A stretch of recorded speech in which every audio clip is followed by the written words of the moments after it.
So again আমি 10টা math যেটা প্রতিদিন করে থাকি সেটা আজও শেয়ার করতে চলেছি, যেটা হচ্ছে ফার্স্ট ম্যাথ ইজ একজন লোক 40 ঘন্টায় একটি নির্দিষ্ট স্থানে পৌঁছাতে পারে। এখানে টাইমটা দেওয়া আছে 40 ঘন্টা।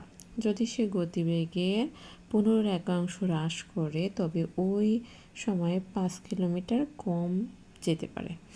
এখানে আমরা এই সূত্র দিয়েই করব, কিন্তু একটু বুঝতে হবে যে কোথায় কি বলছে। যে S1 এর ক্ষেত্রে সময়টা দেওয়া ছিল জাস্ট, S2 এর ক্ষেত্রে বলছে যে গতিবেগ হ্রাস হয়েছে কত 15%, সেটা করে 14/15, এটা ক্যালকুলেশন, ইজি ক্যালকুলেশন।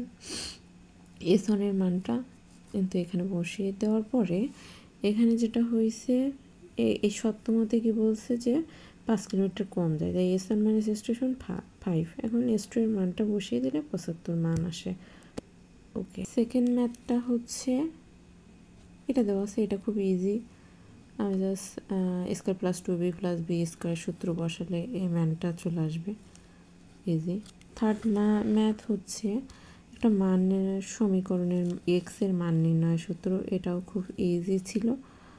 জাস্ট হচ্ছে এটা কমন নিয়ে গেলেই অ্যান্সার 4 চলে আসে। 4 নম্বর ম্যাথটা আরও ইজি। কোনো স্কুলের ছাত্রছাত্রীর সংখ্যা ছিল 1800, এখন অনেক কথাবার্তা লিখছে। কিছুদিন পরে 4% ছাত্র চলে গেল, কিছুদিন আবার পরে 5% ছাত্রী ভর্তি হলো, এর ফলে স্কুলে মোট ছাত্রছাত্রীর সংখ্যা 2% বেড়ে গেল। এখন এত কিছু করার দরকার নেই, বর্তমানে ছাত্রছাত্রী দেখতে গেলে 1800 2% কত হয় 36 হয়। এখন 1800 বেড়ে গেল যেহেতু, এটা যোগ করে দিলেই হয়ে যাচ্ছে। দেন 5 যে ম্যাথটা সেটা হচ্ছে 400 এর লগ 4 হলে লগের ভিত্তি কত। এখন আমি লগের ভিত্তি ধরলাম x এবং 400 এর লগ সমান 4, প্রশ্নে দেওয়া আছে যেটা সেটাই। এখন x এর মান, এখন এটাই হচ্ছে 4 বেস নিয়ে আসে, এখানে যেহেতু 4 বেস আছে এখানে সূত্র, এই সূত্রটা অ্যাপ্লাই করা হয়েছে জাস্ট, আর এই 4 বেস নিয়ে এটা। ওকে, 6 নম্বরের একটা ধারার ম্যাথ, সামান্তর ধারা এত হলে সাধারণত মানে ডি এর মান এত, 7তম পদ 60, এবং 7তম পদ থেকে এর মানটা বার করে নিলাম। এখন 12তম পদে এই মানটা বসিয়ে দিলাম জাস্ট।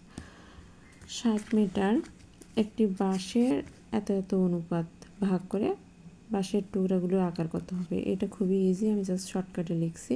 টোটালটা 20, তো হচ্ছে প্রথমটার ক্ষেত্রে হবে যে 20-এর 3 গুণ 60, 9, 21, 3।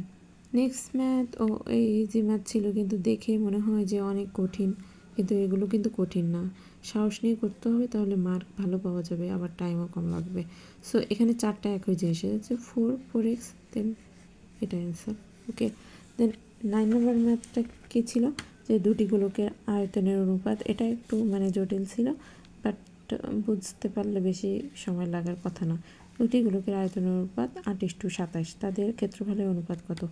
তো আমরা জানি গোলকের আয়তন 4/3 পাই আর কিউ, ক্ষেত্রফল গোলকের ক্ষেত্রফল কত 4 পাই আর স্কয়ার। এখন দুটি গোলকের ক্ষেত্রে আমরা হচ্ছে কম্পেয়ার করলাম, যেহেতু এই রেশিওটা দেওয়া আছে। সো রেশিওতে এখানে কিউব আছে বলে এটা কিউব করে দিলাম। ওকে, R1 R2 এটা বার হলো। এখন আমার দরকার হচ্ছে স্কয়ারের মান দরকার, তো স্কয়ার করে দিলাম। এটা করার ফলে 4 না আসলো। এখন এটা বসিয়ে দিলে সেই ক্ষেত্রফল আর কি বসিয়ে দেওয়াই যায়, যেহেতু কাটাকাটি হয়ে যায়। এটা answer. And 10 number math is mathematics শব্দগুলিকে কত করে সাজানো যায়। টোটাল আছে কত 11, এম আছে 2টি, এ আছে 2টি, টি আছে, সাজানো যায় এত পাই।